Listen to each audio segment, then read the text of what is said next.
Welcome to the Great American Collectibles Show, heard Wednesdays at 6:30 p.m. Eastern on PSA.com and the PSA Facebook page. The Great American Collectibles Show is brought to you by PSA and the National Sports Collectors Convention. Tonight's headlines are brought to you by Sports Collectors Daily. For all of your hobby news, features, and more, visit sportscollectorsdaily.com. And now, your hosts, Tom Zappala and Rico Petrocelli. Mr. P. Thank you very much. We'll drink to that. I have a question for you. Well, welcome, everybody. It's really, we're happy to be with you today. I mean, don't you know there's people... Yeah, but I have a question for you first. All right, go ahead. Last week, if you recall, the week before last, you came in here Yes. as a dear friend, Yeah. and when I gave you a Christmas present, Yes. right? Yeah, right. No Christmas present for you. He gave me a little thing of cigars, Brian, and I got sores all over my mouth. I got to go to the doctor, get a biopsy on it. Well, we're going to bring him in right now. We're going to dispense of the headlines today. Let's bring in Brian Seigel right now. Yeah. Brian, how are you? Hi, Brian. Hi.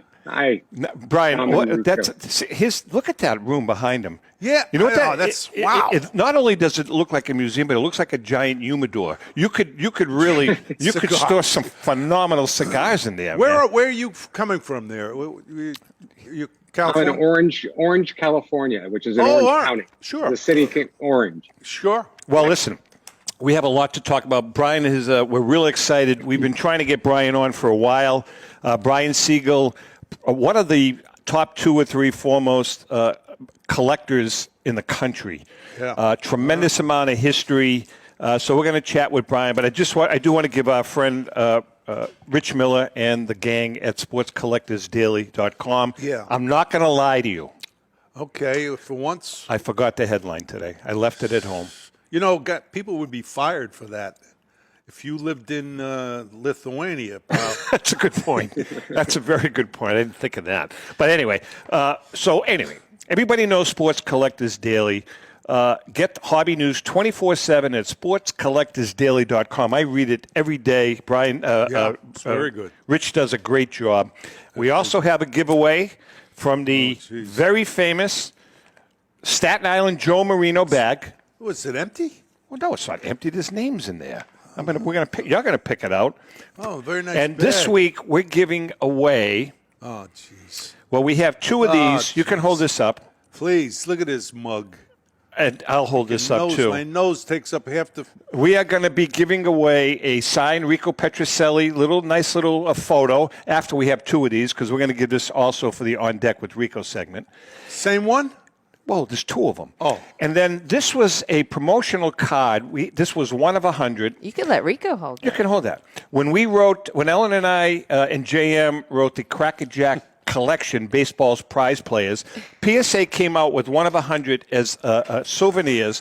And this is called the Babe Ruth card that never was, because Babe Ruth, it was his rookie year, but he wasn't a member of the Crackerjack group. Well, how'd they get the card? They created it. Oh, they created it. The artist, I Afterwards. can't remember the artist's name, Arthur Miller. Arthur Miller, the artist, created that. And then we wrote the narrative on the back of the card. Well, what Ellen and I did is we wrote it as though how we envisioned they would write it for a rookie 22-year-old kid coming in. So we wrote the narrative based on the fact that he was. It's a nice card. Yeah, it's a cool card. Anyway. But anyway, we want to chat with Brian. Brian, we have a lot to talk about. You have an absolutely magnificent collection. But before we get into the collection, how about just a little bit of your background, how you got into collecting, and how that morphed into you being the first person to ever spend $1 million on a card. Can you talk about all that? Well, my background is I originally come from Toronto, Canada, and I moved out here when I was just a little kid. In fact, I remember when Rico, along with Carl Yastrzemski and Jim Longborg, played right down the street in the 1967 All-Star game. Yeah, that's right.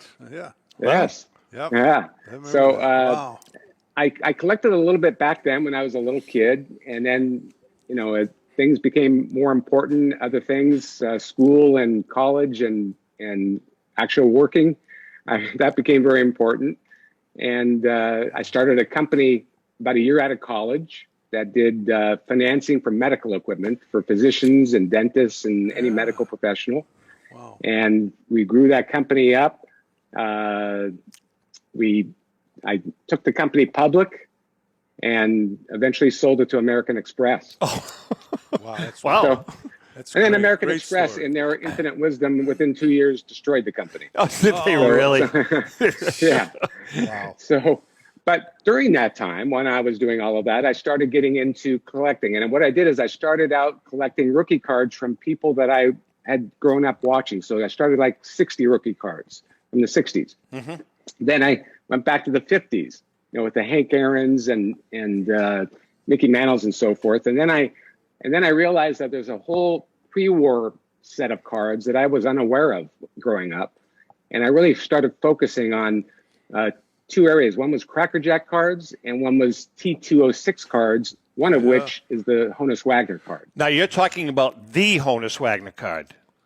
Yes. Okay. Yes, but the Honus Wagner card was a part of 75 images of Hall of Famers in that T206 set. Right.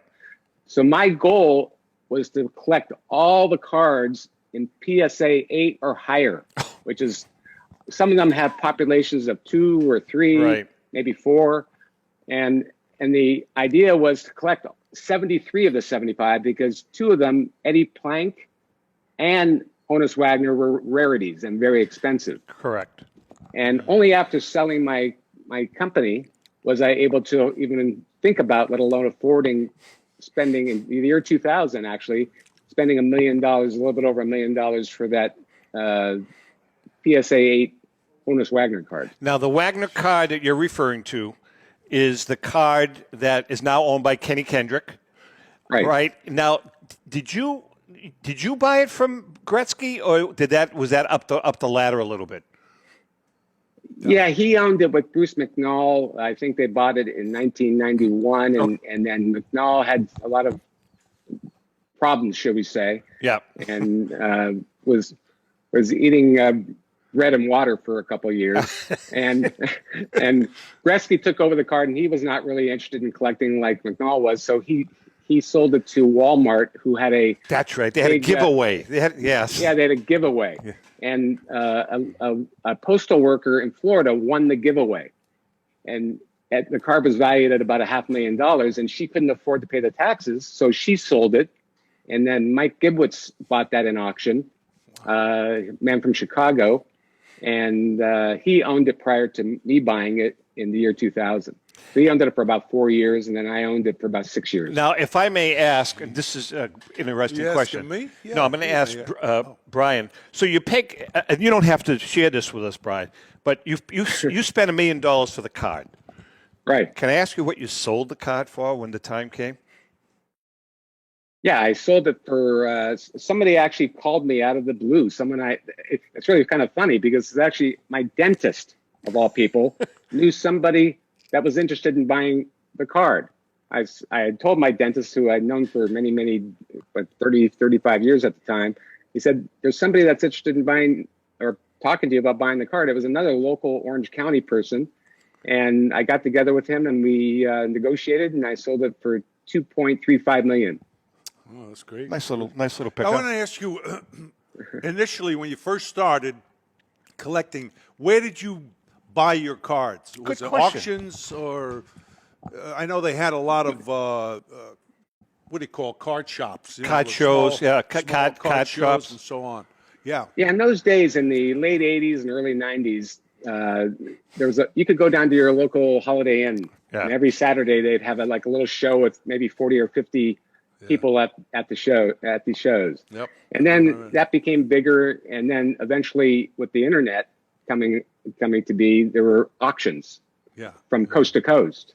And I became involved with the auctions and with dealers subsequently to that were located all over the country rather than just people that were setting up locally here in Orange County. Yeah.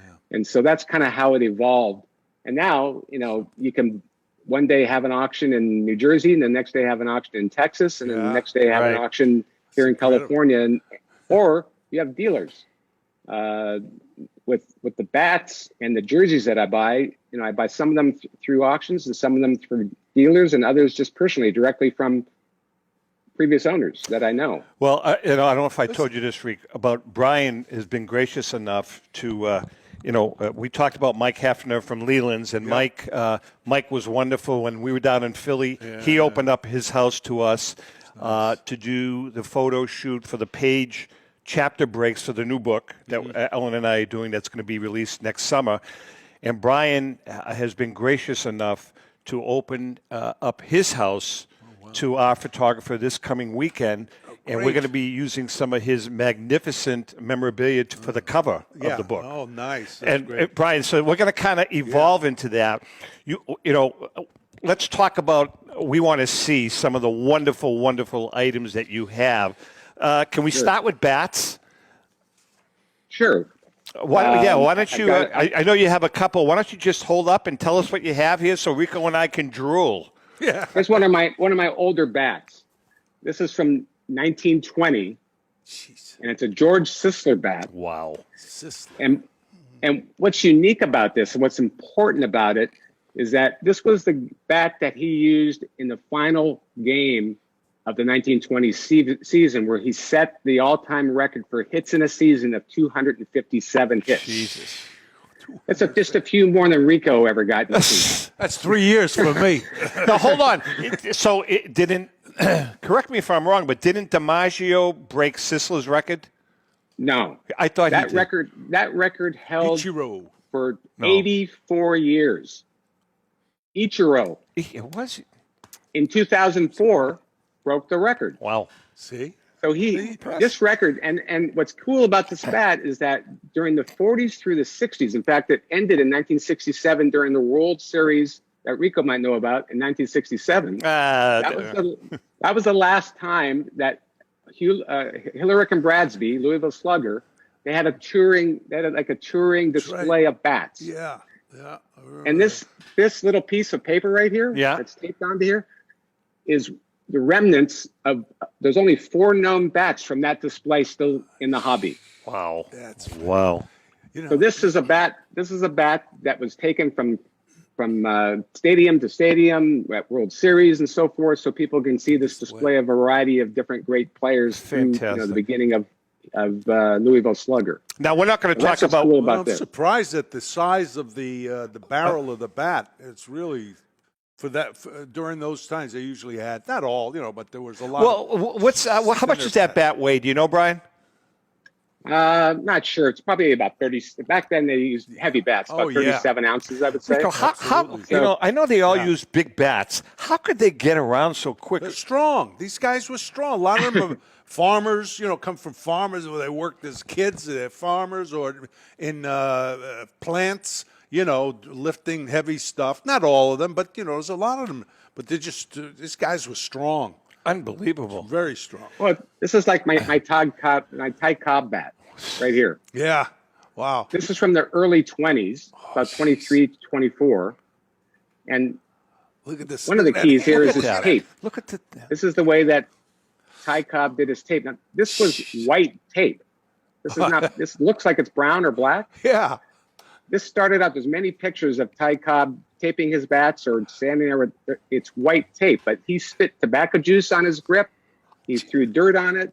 And back in those days, as opposed to today, where people use a bat maybe for a couple games. Yeah. This was probably used for a month or two at least. Yeah. Well, didn't you use bats? I mean, you told me once that there was some times that you used bats for extended period of time, right? Yeah, right, for 2 games. Maybe That's it? So you switched bats all No, it was... no, more than that. You were lucky if you got a couple of weeks out of a bat. Because, it's the weathers, and it starts splitting, But now, what's cool, the cool story of this bat is that this bat was given by Ty Cobb back in the 20s to Luke Sewell, one of the Sewell brothers. Sure. Yeah. And he played like about 20 years. He was a catcher in the major leagues back in the 20s and 30s. And then he became a manager in the 50s. Wow. And I have a letter from his grandson attesting to the fact that he's owned the bat for since the 20s, and I bought this from the grandson of Luke Sewell. Fantastic. Wow. That is just Plus, gorgeous. it's just That's a a great bat. gorgeous Yeah, piece. I mean, That's going because back you're a to bat the guy. I 20s. know that you've always loved Yeah, the I mean, bat. I love them all, but bats, just something Look about at that. it. That is cool. Yeah, that is amazing. Very cool. Wow, and it stayed. You know what I mean? I don't know how long wood normally stays. I don't know what it would do.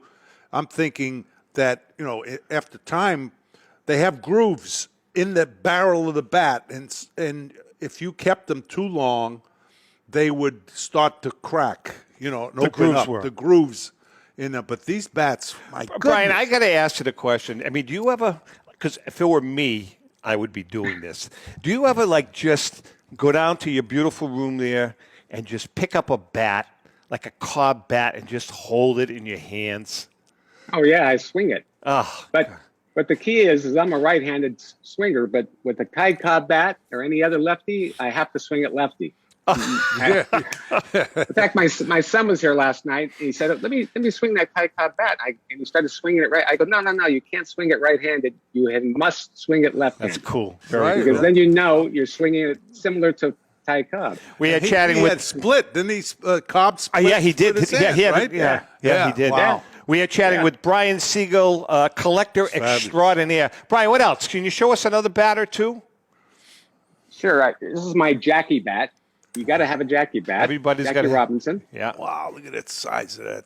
Look at the barrel in that thing, Rico. Yeah, you can see the barrel's gotten bigger. So that's what you can see from the Ty Cobb, very thin, and same with the sister. But then in the 40s and 50s, the barrels got bigger. That's just the nature of, and they got lighter over time. Jackie, you talk about him. He's strong Was he? guy. Oh, He wasn't man. that big. No, well, he was, this two something. So this one is cool, not only because I know the exact date. John Tobby from PSA DNA, he narrowed down the exact date in 1952 that this bat was ordered based on its size and weight. Wow. And on top of that, I have a letter from the boy who was with his father at Ebbets Field when this bat was given to them. So that's Right out the of the- provenance. Yeah. Wow. Yeah, I got a letter directly from him saying I was at the game in the early 50s and I was there with my dad and I got this bat of Jackie Robinson. He's held it ever since. And then I bought it from him. Rico, a bat question for you. great. As you got older, did you use a lighter bat? Is that typical for players? We would not older so much. Is that in August? We'd get bats. We'd order bats, a dozen bats, and most of the guys ordered a lighter bat. Same Makes model, sense. but a little lighter. Makes sense. Yeah. Makes sense. Yeah. Makes good Didn't sense. help me, but helped a lot. Ted of Williams was the first one. He went to Louisville Slugger and he said, "I want that bat, but I want you to make it in 32 ounces." Yeah. And they looked at him and said, "We'll do that, but you're going to lose all your power. You're going to lose. You can swing it. You'll still be a good batter, but you're going to lose all your power." And see, they were thinking that mass times speed equals power, and he was thinking, which correctly he was thinking, because everybody uses a lighter bat now, Right. is that it's the speed of the bat that provides the power. Absolutely. Yeah, you do have to have muscles in your body, but sure. the speed of the bat. So if you go back to Babe Ruth, many of his bats are over 40 ounces. God. Imagine turning a bat like that. I mean, 40 my ounces. Babe Ruth bat is 42 ounces, 36 inches long and 42 ounces That's heavy. unbelievable. That's a log. That's a log. That's Hey, Brian, amazing. before we continue about bats, is that a New York Sure. hat? Is that a New York baseball cap I see in your head? Wait a minute. Yes, this is a Lefty Gomez Hall of Famer. That's okay. Don't worry about it. I put it on just so Rico could cry a little bit. So that was actually Lefty's hat. That was his game used hat. That's right. Wow. Yeah, on the Wow, inside, wow. it actually, back in those days, it's very hard to authenticate a hat. But back in the 30s, into the early 40s, they actually stitched the size and the name of the player for Major League players directly into the leather Very band cool. inside the That's cap. something. Listen, we have about a minute and a half before our first break. Can you hold up? Can you show us one more bat? Not the Yaz bat. Yeah, we'll talk about that coming out of the break. This at is that. my Lou Lou Gehrig bat. Oh, my goodness. Look at that thing. Look at the way it's Look at the taped. handle. So that's Yeah. now nowadays that thing is like half the size. The handle, as it's going in towards the. Okay, what's unique about this bat, Look it's at very that. difficult to see. I was testing this out last night. Difficult to see, but this bat from Lou Gehrig, this is from 1928. And what's unique about this bat, it's side written. So just to make just a quick one-liner of what side writing is. Back in the days prior to 1947, 48-ish, when they have Rico, I'm sure you remember your bats on the knob had the model number, Yes. right? Yep. During the 60s. That's right. And the 70s. Yep. Well, back before they had model numbers or used model numbers, you literally had to take your bat, put a label on it, and mail it to Louisville Slugger. No way. Jeez. And you That's didn't put it in a amazing. box. You just put it in a 2-cent stamp. You put Louisville Slugger. And then what they would do, they would receive it and they take grease pencil and they mark on it. So that says L. Gehrig. It says 7728. That's 37 OZ, 35 IN. Unbelievable, And huh? then it says New York. And then it says New York AM, New York American. So this bat was used as, when he sent it in, it was used as a prototype as a model, a template for future bats that he was going to have manufactured by him. And then they stuck it in a rack and it sat there for decades probably. Wow. Until somebody took it home for zero. And then eventually it entered into the hobby and here it sits. Beautiful. Wow. Lou Gehrig's side-written bat. So it's almost like a fingerprint of Lou Gehrig because there's no other way that it would have been sent in by another player. Wow. Because it's a Lou Gehrig bat, has his name on it, printed into it, and it was sent in and it has all the information directly written on it. We are chatting with Good Brian stuff. Seigel. I tell you what, this is like amazing. We're chatting with Brian Seigel. When we come back, Rico, Brian has a bat that belonged to a teammate of yours, and it ain't Joe Foy. Hang in there. We'll be right back. Since 1996, Brian Drent and the staff at Denver's Mile High Card Company have led the charge in the collectibles hobby. Mile High is a full-service dealer specializing in buying and selling cards and offers a competitive consignment program for all collectors. Whether it be their computerized want list service, appraisals, or auction services, Mile High has it all. If you've been searching for a company with a selection of high-grade vintage 1888 to 1970 baseball cards and memorabilia that shares your passion, aim high, Mile High. Go to milehighcardco.com or call 303-840-2784 for more information. Hi everyone, I'm Rico Petrocelli and I'm very excited to talk to you about our new partner, Panini America. Panini America is the world leader in licensed sports and entertainment collectibles, and we're proud to have them as the official trading card of the Great American Collectibles Show. When it comes to modern trading cards of your favorite players, Panini America leads the way in terms of innovation, design, creativity, value, and fun. From landmark brands such as Donruss, Prism, and Contenders to high-end juggernauts like Flawless, National Treasures, and Immaculate, Panini America delivers the hottest trading cards of the biggest names in the NBA, NFL, MLB, PA, NASCAR, soccer, and college. When you want to collect the best, collect Panini America. Ask for it at your local hobby shop or at mass retailers like Target and Walmart. And you can always find Panini America online at icollectpanini.com. Panini America. Who do you collect? How would you like to own the bat that was used by your favorite player when he hit that towering home run or game-winning base hit? Well, look no further than JT Sports, specializing in the sale and authentication of professional game-used bats. As the official authenticators of professional model game-used bats for PSA DNA, JT Sports will guarantee the authenticity of any bat purchased from them. JT Sports also buys and sells game-worn uniforms, gloves, and baseball equipment. The unique quality of the collectible is what JT Sports is all about. Give them a call at 609-487-8003 or check them out at GameUseBats.com. Hi, this is Dan from Memory Lane Auction and Collectibles Company. If you're looking to maximize your return on your sports cards and collectibles, look no further. We at Memory Lane Auction House offer you several options to achieve top dollar for your collectibles. Whether you're looking to auction or sell privately, we're the #1 choice with over 17 years in the hobby. Nobody will work harder to achieve your goals. Just call us today at 877-606-5263. That's 877-606-LANE. Or visit us on the web at www.memorylaneinc.com. Go with the best. Go with Memory Lane. It's often been said that championships are won on the practice field, and world records come only to those willing to work harder than everybody else. Heritage Auctions is the world's largest collectibles auctioneer because we believe that becoming the best is only an invitation to the challenge of remaining the best. This requires the skills of the hobby's top experts, capable of identifying and maximizing value for our consigners. It requires the most visited website in the industry, courting a global audience of collectors over 1.5 million strong. It requires a dedicated press department that expands our global reach far beyond the entrenched hobby marketplace. It's hard work, but a simple premise. Present the finest collectibles to the largest population of potential buyers, and world records will come. We invite all listeners to put the unmatched power of Heritage Auctions to work for you.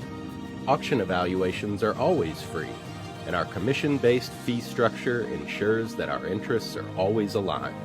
The highest possible price for your collectibles. There will always be new world records to chase, so let's chase them together. Visit our website at ha.com and request your no-obligation review today. Now on deck with Rico Petrocelli. Hi, my name is Chloe. Time for On Deck with Rico Petrocelli. Okay, before we get back to Brian, it is time for our segment called On Deck with Rico, brought to us by our good friend Brian Dwyer and the great staff at REA Auctions. Don't forget, Rico, to get your bid in by going to robertedwardauctions.com. That's Robert Edward Auctions for extraordinary results and extraordinary service. This week's question, and by the way, this will be for the signed Rico Petrocelli little picture here. This was submitted by Mr. Ron Barnes. Ron Barnes, yeah. And this is kind of an interesting question because I don't think I knew the answer to this one. What is the longest hit streak that you ever had? Wow, that was a tough question. And who ended it? I think it was 57 games straight. I think I hit it. 57. Two games, my hidden streak. No, how many? 12. 12? Yeah, 12 games. That was it. 12 games? Yeah. That's what do you think? 12 hits in a row? No, I think that's 12 awesome. games. I was happy. All right, now that was a great year for me. 12 games. 12. And who ended it? Do you remember? Yeah, Christy Matheson. I don't know. You don't remember who ended know? the streak? Are you kidding? How many years ago? Do you remember who I was remember last month. Do you remember who was it against? It was against a team, a big league team. God. Come on. Why do I subject No, I think it myself was to- about 12 games, I think. Yeah, that was it. Well, I mean, I wasn't, I wasn't a Well, great let me hitter. ask you another question. It's like... So what was your longest hitless streak? 0 for 32. So 0 for 32, and the 0 guy for that 30. broke the streak, that you broke the streak, was 104 years old, Robin Roberts, right? Robin Roberts. How, He threw on the right? underhand. Yeah. Robin, it was the end of his career. You think? I got a ground ball and a bloop. He jammed me. All right, let's get back to Brian. Brian, you and I spoke prior to you coming on the air with us, and you do have a bat that actually it was a bat, and I've told this story on the air before, that you sent to Ellen and I to ask if we could get it signed, and the only reason we were able to get it signed was because of this gentleman next to me, who pulls some strings, calling Dick Gordon's wife. Dick Gordon, yeah. The late Dick Gordon, great guy. And you have a bat. Why don't you tell us about this next bat? Well, this is a 1967 Carl Yastrzemski bat. Now, 1960. Is that a W215? Yep, W215. Yeah, that's a Williams model, yeah. Did you ever use that bat? It's a I Williams used. model. I tried. W215. It was. I didn't. It wasn't Okay, this feel is good for me. this is something that bat collectors get crazy over. That 8, it's called a Snowman 8, Yeah. is unique. The only other player that I know that did it exactly like that was Yogi Berra. Yogi Berra is known for his Snowman 8, as opposed to me. I do it. I write an 8, Like an 8. just like most people, like an 8. Like that. So this is a Snowman 8 with Carl. Now, with that particular bat, though, there's a little history with that bat and that season. Brian, why don't you tell us about it? Yeah. Well, the 215s, as Rico pointed out, was a common bat, particularly for Carl. That's what he liked to use. The unique thing about this one, as opposed to the typical 35-inch bat that he used, in this season, 1967, which is his Triple Crown season, is the only year that he used 34-inch bats. Oh. Did you know I didn't that? know That's how- that. I didn't that's- know that. Yeah, so this could be dated only because of the fact that it's 34 inches. So what would he typically Otherwise- use, a 36? No, 35. Oh. 35, usually 35, 33. Yeah, usually 35. Yeah. This one's 34. That's wow. That's how John Tobby at JT Bats and PSA DNA, that's how he was able to narrow it down. And that's one of the reasons I wanted it, because it was a Triple Crown season. And that's why I had you when you had him sign it. Yeah. It Wow. says TC 67. That's And incredible. Sure, you know. he probably didn't know that. Did he even know, Tom, that this was his 1967 Yes, bat? yes, we did tell him. Oh, you told him? Yes, Yeah. we did tell him when he signed it. We said, but you know something? It was like, I guess that's part and parcel for a lot of great players. You know, they see all this stuff come across them. I mean, it wasn't like he was excited. He says, oh, that's cool, and he signed it. You know what I mean? It was a very matter of fact. Yeah, but the 34, he might have gone to that because they used to try to pitch him in. You know, when he first came up, he was a straightaway hitter in left field. He utilized the wall, and then they pitched him in and in. So maybe that's why he got. I don't know the story, but that's my guess. We would do that, get shorter bats. Tony Gwynn. So did you ever? You said you used one of his I bats? used no, not one of his bats. No, but- I ordered Same model. W215s. Yeah. And it felt good, but then I don't know, there was something about it that it stopped feeling good. And I went to like an M110 S2, which are thinner handles, and I had better luck with those. Yeah. Interesting. Yeah, one of the most popular bats in that era was an S1. Yeah. Both my Banks and I think my Mays are both S1s. S1s. Didn't you use use something too? I used a U2 to hit when I hit 40 home runs. I used the U2. It felt great. Why didn't somebody you? had it in spring training. I said, let me try that. Bang, home run. I said, oh, this feels good. So I kept using it, and it just hit. It was one of those years. But You know something? I always tell him, Brian. You know, some players have juiced. Rico was juicing on marinara sauce. no, are you kidding? We didn't even know what that was. You're kidding me. Brian, can you share one more bat with us, and then we're gonna move to some other cool stuff. Well, I don't have. That's my. I have 50 bats, but that's the ones that I have Okay, out. so now let's switch to cards because you have a few cards. I mean, they're not as good as my Ike DeLocke PSA 2, but you have some kind of cool cards. Can you show us a few of them? Here's a few. These are from 1934. 34 Gaudy, the two Lou Gehrig cards from that year. Jeez, those are nice. Look, those are Oh, gorgeous. What is it? What's the nice. grades in Wow. those? I can't see the grade. Yeah, they're both PSA 8s. Wow. Nice So- card, nice color. Those are some of the cards that I held on to. I did part with some of my cards as I got into the bats and the jerseys, but fortunately I still have these great cards. You know something? And- It's funny you mentioning that. Now, obviously, I have a collection, but it's it's not even on the radar. And I've decided. I was just talking to Ellen about that. I was telling Rico before the show.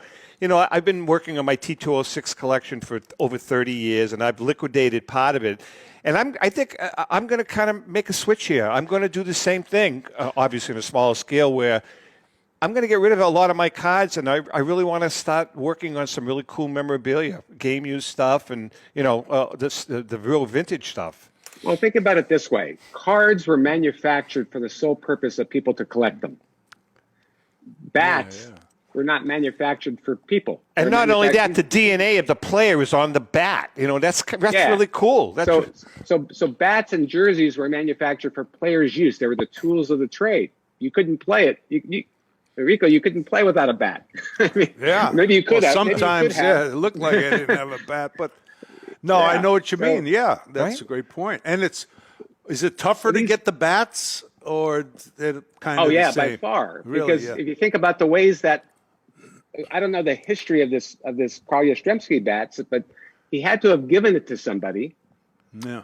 Maybe a bat boy, maybe a friend. Sure. And then that friend held on to it, and it wasn't worth financially anything back in the 60s. And then eventually someone offered him $100 or $200 or whatever and said, "Oh, I just been sitting in the corner." And he gives it to him and that person eventually sells it, and it gets into the hobby. Yeah. But some of these bats, like this Lou Gehrig bat, there's not that many compared to Ruth. Babe Ruth gave out a lot of bats. Right. He was famous for signing and gifting bats. They're great bats, but there's a larger population of them. Yeah. Lou Gehrig is just much smaller. He didn't give out that many bats, so it's hard to find one. Yeah. Oh. So anyhow, getting back to the cards. Yeah, what else? Most people know this card. There he is. So that's the Mantle rookie, and what's the grade on that? 8. That's an 8. Beautiful card. So this card I've owned for all of these years since I started collecting. Maybe in the late 90s, I probably bought this card for about $30,000, and that was like a huge swath of money back then. Now, what is the value of that card now, all day long, Brian? I just looked at the SMR from PSA. Yep. It's now listed at $950,000 in this grade. This is PSA 8. Imagine that. So there's been 2 or 3 that have sold for well over $1 million. Rico's been complaining for all these years that he had a couple of those. I had them. Yeah, I had them all right. And they're gone. They're gone. My mother, we moved at the old story with the shoebox out. What'd you do, Ma? Ma, what'd you do? It's junk. What do you want, a junk? Hey, by the way, Charlie Parrino from Just Rip It will be joining us a little later on in the show. Brian, how about what else do you have for cards? Well, I had to, because where you guys are, I had to come up with the Boston cards. Right. So this is someone that's a contemporary of Rico's also. Teddy Ballgame. Is that Ted? No, that's Ted Rookie's card. That's his 39 Bowman. Play ball. Yeah. Oh, I'm sorry. 39 play ball. And what's the grade on that? That's an 8 also. Wow. Rico, you had a little history with that gentleman, huh? Well, yeah. I mean, he was great hitter, but he's a great teacher of hitting. He loved to talk hitting. And if he had a bat in his hand, Brian, he would squeeze it while he's talking so hard, you could almost smell like it's burning. It's the wood burning. Holy jeez. And we get pumped up. And then I actually go into other sports. Yeah. This is someone from Boston that you might know. Bill Russell. Oh, yes. Bill Russell's 57 Topps rookie card. Now, I don't know. Today, for our viewers and listeners, remember you're watching the show on Wednesday night, but today is Friday. And tonight at the Boston Garden, David Hunt, friend David Hunt, is auctioning off most of Bill Russell's memorabilia. And I was just reading an article that Shaq O'Neal said yesterday that he said, I don't care how much it costs, nobody's going to outbid me, and I'm going to buy all of his 11 championship rings. Wow. Shaq is going to. Holy cow. That's a great card. That's beautiful card. I get sick when I look at that card because I had that card and I sold it. So this again is this is in PSA 8. I probably spent maybe $5,000 for this back in the probably mid 90s or something. Yeah. This card is now sold for over $200,000. Ellen's going to shoot me. She's going to shoot. I had that card in a 6. Yeah, see, that's what I mean. I had it in a 6. She's going to shoot me. And then for the hockey fans out there, we got Bobby Orr. Oh, there he is. That's Bobby Orr's rookie card. Another friend of yours. You've done some stuff. Yeah, those guys played. Yeah, we played golf and. Oh, man. Bobby's one of the great gentlemen. Just a real gentleman. Really is. I have a signed hockey puck from him when I was a kid. Oh, that's good. Yeah, so he's one of the heroes of of Boston Athletics. Oh. I mean, so I Icon. had to bring in. I got the Ted Williams, the Bill Russell, and the Bobby Orr rookie card. Yeah, that's Brian, nice. we're gonna. There's some other. We're gonna show some images on the screen, and I know right now you're going to be able to see them when we air them. But I know that you can talk about it. Can we bring up the Chief Bender, if we can? Now we're looking at a Chief Bender. It looks like a game used jersey? Can you tell us a little bit about that, Brian? Yes, it's a 1913 Chief Bender Philadelphia A's gamer. Wow. Home jersey. Hell of a picture, by the way. If you look at that picture, I also collected other things. Like there's a ticket there. If you see the ticket, there's a ticket from the first game of the 1913 World Series. Yeah. He pitched that game. So he pitched possibly in that uniform in that game, in the first game of the 1913 World Series. Man, oh man. I have a ribbon from the 1913, a press ribbon from the 1913 World Series. I'm not sure if it's in the photo. It should be in that photo. I think it is. Yes, the press ribbon. it is. There's only one or two others that are in that condition because if you think of a ribbon, just the nature of a ribbon hanging down. Good luck trying to find something from 1913 that is in that condition. That's the stuff, man. It's incredible. It's just That's, amazing. Wow. I bought those both in the Barry Halper auction back in 1999. Now, So I bought them together, or in that auction together. yeah, Barry was with the Yankees. All right, now the next image is the Burke Ale image. Can you tell us a little bit about that? Yeah, this is with, if you look at the two gentlemen in there, you got Cap Anson, and you got Buck Ewing. And what's unique about this is that these two guys in this image, this company, Burke Ale, is a Guinness company, like Guinness Ale that's around today. They were the first two professional athletes ever to be paid to endorse a product in that image. Wow. In 1889, think about that. That's the first paid. That's incredible. Wow. That's crazy. Now think about Jordan and LeBron James and all the money that these people make, today. That's sometimes that accounts for more than their salary. And that's the grandfather. Okay, we're looking at another one. This is a DiMaggio now. This is a DiMaggio. Looks like a DiMaggio Dodge ad. You're right. Dodge ad. Yes, and that's from 1938. He signed a contract. There's two or three different images of DiMaggio behind the wheel and in different images. I think I've never seen another one. I think this is one of one for this particular image. It's 5 feet long and it's about 2.5 feet wide. Wow. Of DiMaggio promoting, and that's only his third year in the big leagues. Was that the last one, Chrissy? Was there one more?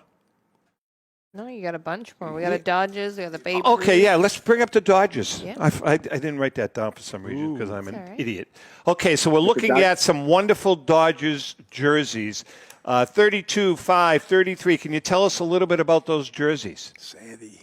Yeah, from left to right, you got Sandy Koufax, then you have Don Drysdale, and then you have Roy Campanella from 1954. Cappy. And then you have Duke Snider from 58, the first year they were in What a Los display, Angeles. huh? And that's fabulous. I mean, this is just amazing. Now, what's unique about the Koufax on the left is from 1965, and I think I've tried very hard, and I think I've photo matched it to the Game 7 game in which he beat the Twins with a shutout. Yeah. This is back before they kept track of the number of pitches, or they kept track and then they tore it up at the end of the game. Yeah. There's so much talk about 100 pitches and all of this today. Well, they didn't. And he pitched Game 5, and then he had 2 days rest, and they put him in to pitch Game 7. He pitched another shutout. Fantastic. I think it was a three hit shutout in, I believe, 3 or 4 hits in Game 7. And I have a photo match that I think nails down that is the actual jersey, because they had two. I don't know, Rico, during the 60s, was it typical you had 2 road uniforms and 2 home? Exactly, yes. Yes. Yeah. So even without that, then with this one, which is from 65, you have a 50% chance that was the jersey he wore in that game. But I think I've narrowed it down. I've got a couple of color pictures that narrow it down. If you go, and then you go to, there's a 63 Drysdale, and then after that is the Campanella, which has a cool story. Campanella, of course, with his accident, he stopped playing after the 57 season before the Dodgers moved to Los Angeles. Right. And after 1958, USC won the collegiate championship. Yep.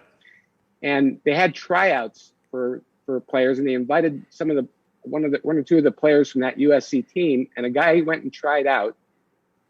And they just said, hey, go in the clubhouse and get some of our gear to wear while you're trying out. So he went in there and he got a Don Drysdale pants, and he got this 1954 Roy Campanella jersey to wear. Jeez. So he owned it for about 45 years until I bought it in auction, and so I own it now. Fantastic. But he bought it. He just took it home. He was offered a contract, but he had a senior year ahead of him at USC, and he wanted to get married and stay in Southern California. He didn't want to be sent out to a minor league team somewhere cross country, and that's where that Roy Campanella jersey comes from. All right, Brian, we're just about out of time. I can't thank you Wow. enough. This was just eye-opening, mind-boggling, tremendous collection that you have. And listen, we're gonna, again, I want to thank you personally, and to our viewers and listeners, I'm telling you, the cover of the book is going to be so cool because we're going to use some of this phenomenal memorabilia for the cover of the book. So, Brian Seigel, thank you so much for your time and wishing you luck down the road and good luck with the photo shoot, by the way. And tell Chrissy we send her our love. Yeah. Come on again. Thank you very much. Oh, yeah, he'll be on with us. You promise you're going to come on again with us, correct? This is fabulous. Sure. Okay. If you have the time, I have the stuff to show. If people Yes, are you interested do. in it, I'll be more than happy. Thank you very much. Brian Seigel, Take fantastic. care, Brian. All right, we're going to take a quick break. We come back. Charlie P is going to come on. Yes. Just rip it. Charlie Parrino. In the meantime, we'll be right back. Panini America is the world leader in licensed sports and entertainment collectibles, and we are proud to have them as the official trading card company of the Great American Collectibles Show. Panini leads the way in innovation and design with great brands like Donruss, Prism, Contenders, Flawless, National Treasures, and Immaculate. Partnering with the NBA, NFL, Major League Baseball Players Association, NASCAR, FIFA, and college, Panini is certainly at the head of the hobby. You can find Panini products in major retailers like Walmart and Target, or online at icollectpaniniamerica.com. That's Panini America. Who do you collect? Pristine Auction is a family-owned and operated online auction specializing in autographed memorabilia, sports cards, coins, art, and collectibles. Since their founding in 2010, they've grown to 2 facilities in Phoenix, Arizona, totaling over 60,000 square feet.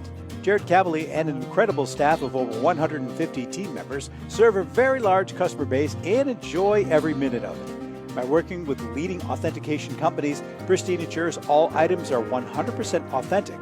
In addition, third-party authenticators regularly travel to Pristine Auction to provide authentication services on site. Pristine Auction strives to operate its business in a way that's honoring to God, their families, and their customers. With a strong focus on speed, quality, and premier customer service, their mission is to be the leading online auction for every level of collector and fan. Pristine also works for Hope Sports and Identity Hoops International, traveling to Mexico to build houses for the less fortunate. Pristine Auction offers several online auction formats with thousands of auctions ending each day. For more information, go to pristineauction.com. That's Pristine Auction, the best in the business. This is Brian Drent, president of Mile High Card Company. Is your sports card and memorabilia collection properly insured? For easily replaced personal property, homeowners insurance is all most people need. But for prized possessions that you may have spent a lifetime collecting, it doesn't go nearly far enough. Collectibles Insurance Services has been insuring for over 50 years. They offer a full range of protection and a $0 deductible at an affordable rate with no appraisals required. I know because they insure my collection. If you have a minute, go to collectinsure.com and learn more about insuring your personal card or memorabilia collection.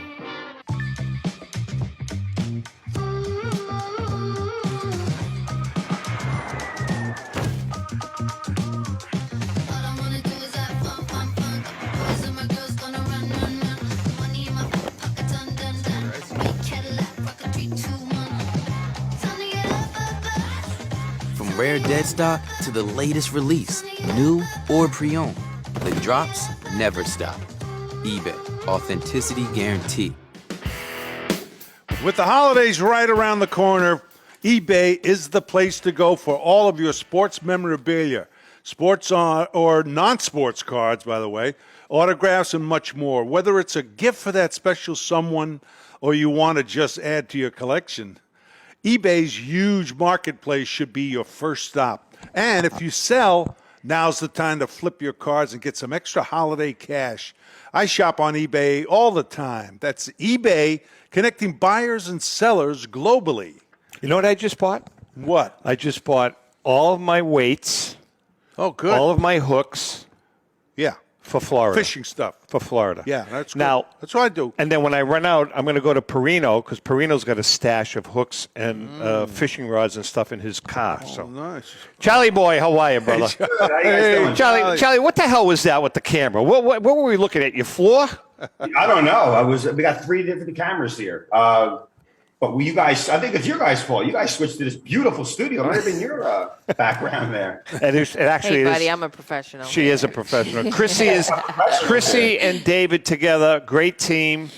They run roughshod over us. But listen, Charlie, before we get into Just Rip It, would you extend an invitation to Petrocelli and I for Petrocelli to get off his butt and come to the East Coast so we can do a show from your studio? Oh, that would be fantastic. Come on, Rico. Get the West Coast to the East Coast. Where am I going to stay? He won't. He charges, double. I said $139 a night. See what I mean? Now, and the food's extra, right? Well, the meal should be included if he charges you double. Right? I know that, but I would do it. We'll stay at a hotel. That's all right. All right, let's get to Charlie. Charles, first of all, how's everything going? Everything's going great. Everything's going fantastic. The energy's been there. Our JRI community's been overwhelmed with some great packs that we've been opening over the past several months. Business is brisk. Sports is brisk. Modern to the old. Right down the line. Right across the board. Everything's been doing fantastic. That's great. That's good to hear. I tell you. So we want we see the industry, see the individual, auction houses do well. You know something? Go ahead. I'm going to ask both of you guys these questions. You, Charlie, more than Rico. Yeah. So, and I've asked this question for the last month, but I want to get it from the horse's mouth. Are you seeing a dip in the vintage stuff? No, not at all. Not at all. The vintage stuff, the vintage cards from all the sports right across the board have, if not held or progressively gone higher. 2 guys that we've seen leveled off only because they went up too much were Jordan and Jeter. Only because they went up. Yeah, but I'm talking like using Marco. You're talking like Mantle. Yeah, using Marco the Magnificent as an example, who is a member of that generation, right? Yeah. Does he have any interest, or does that generation have any interest in the Gaudis, in the T206s? The younger generation, the millennials, the Gen Zers, they still like the guys that you're watching today live. I mean, I never seen Mickey Mantle play. It's a shame. I've seen him when he got older. I've never seen Babe Ruth play. Rico may have saw him at a couple of games. Oh, Rico and Ruth used to room together. They used to room together. I love those guys. I love Ruth and Gary. They're masterpieces. They're worldwide collections. The younger guys, they're aware of this, but they're more into the next big Ruth Mantle, the next Jordan, the next LeBron. That's what they're hunting around for. But I suggest to everybody, diversify and get a little bit of the old vintage people. You have to. They don't make them anymore. You can't pull them anymore, except on our show. We pulled the Mantle base card, packed fresh last week. It was unbelievable how it's staring at me in these packs.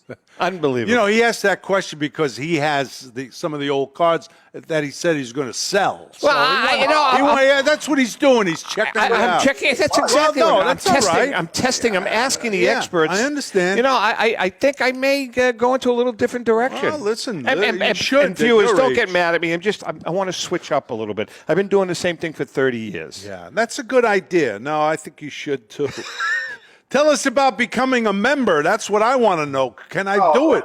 It's a great perk. It's too good to be true. For like $30 a month or $300 a year, we offer reward points when you buy from our site. That automatically, something like Starbucks, so automatically points go right into your account. You use them at checkout to reduce your cost. If you're a member, we double the reward points. And a lot of our customers are buying 3 or 4 cards in the pack. So we have it where if you buy 3 or more cards, we'll give you 5% off And we have event tickets, 10% off.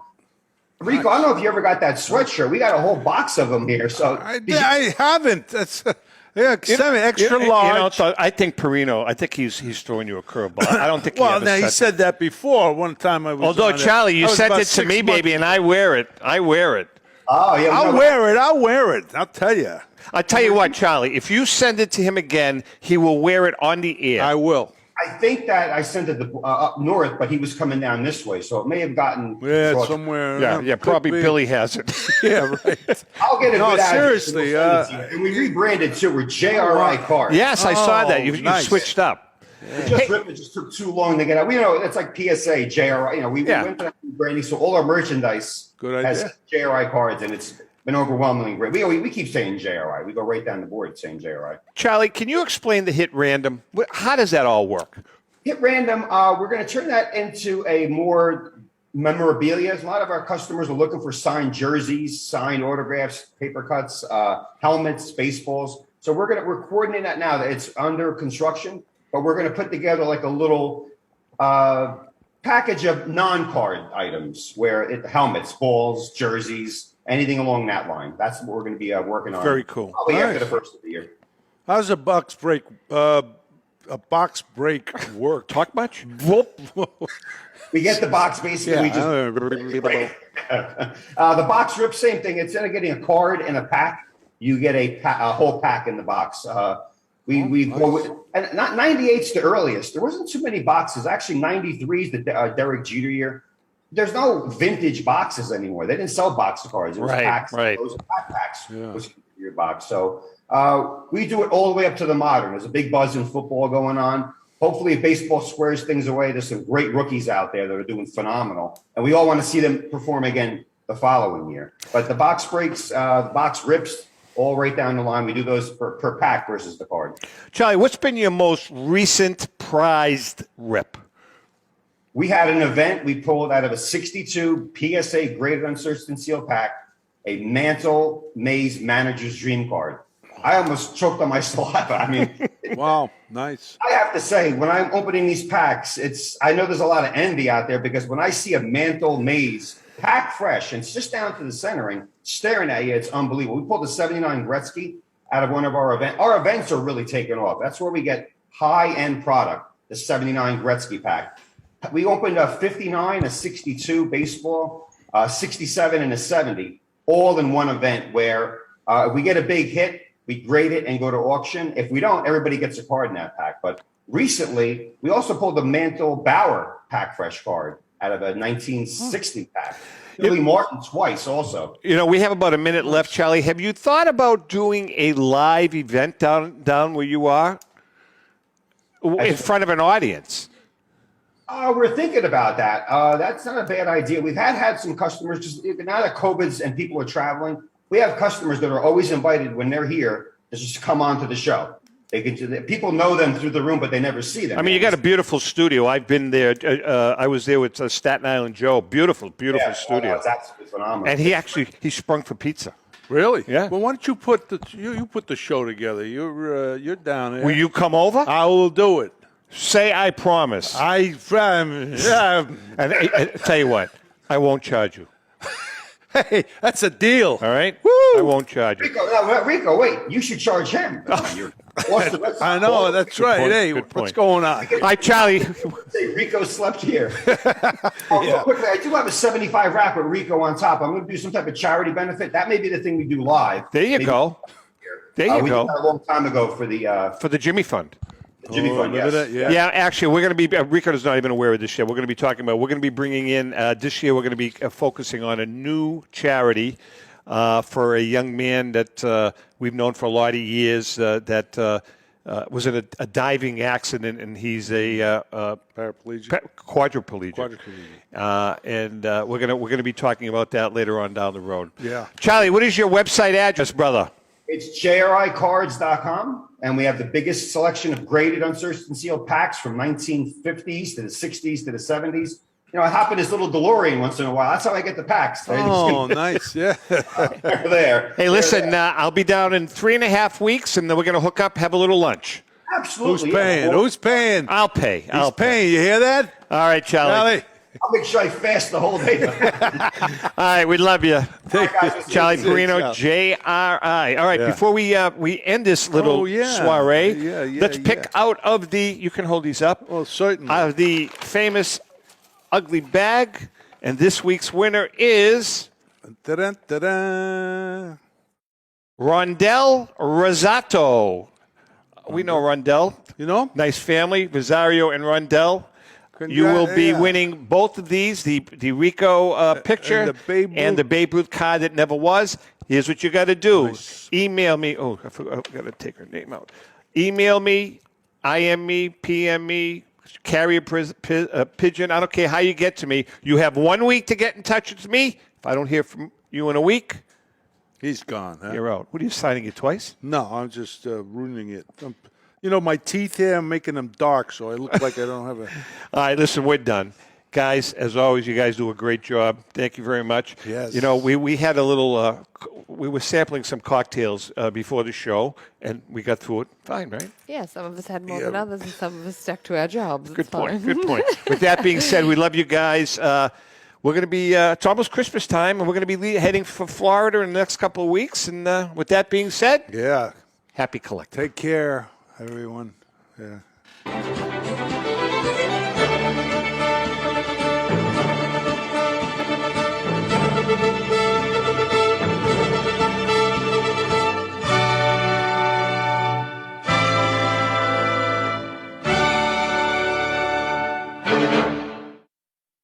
The views and opinions expressed by the hosts, guests, or callers of this program do not necessarily reflect the opinions of the Studio 21 Podcast Cafe, the United Podcast Network, its partners, or affiliates.